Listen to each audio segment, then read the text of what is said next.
حضرت معروف کرخی رحمۃ اللہ علیہ ایک دن کچھ لوگ بغداد کے جمع ہو کے آئے، عرض کی حضور ہمارے لیے دعا کریں، بارش نہیں ہو رہی، بڑی تکلیف ہے، جانور بھی بھوکے پیاسے ہیں۔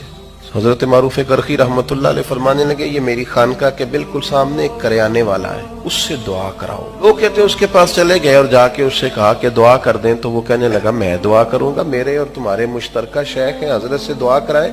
کہا حضرت نے فرمایا ہے کہ آپ سے دعا کرانی ہے۔ اس نے کہا شیخ نے کہا ہے، انہوں نے کہا تو پھر کر دیتے ہیں، کسی وجہ سے کہا ہوگا نا۔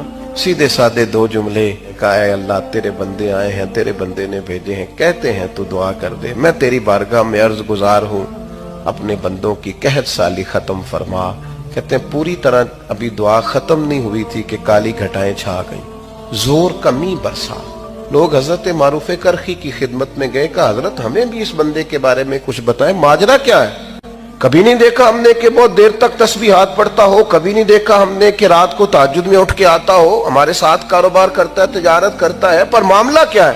تو حضرت فرمانے لگے 30 سال ہو گئے میرے سامنے دکان کرتا ہے، اللہ کے بندوں سے سچ بولتا ہے، یہ سودا پورا تولتا ہے، اس کے گھر میں غریبی بھی کئی دفعہ ہو کے گئی ہے، لیکن اس غربت نے بھی اسے بددیانت نہیں کیا، اس کے گھر سے فاقے بھی ہو گزرے، بیماریاں بھی ہو گزری، لیکن کسی چیز نے بھی اس کے ایمان میں کمزوری پیدا نہیں کی۔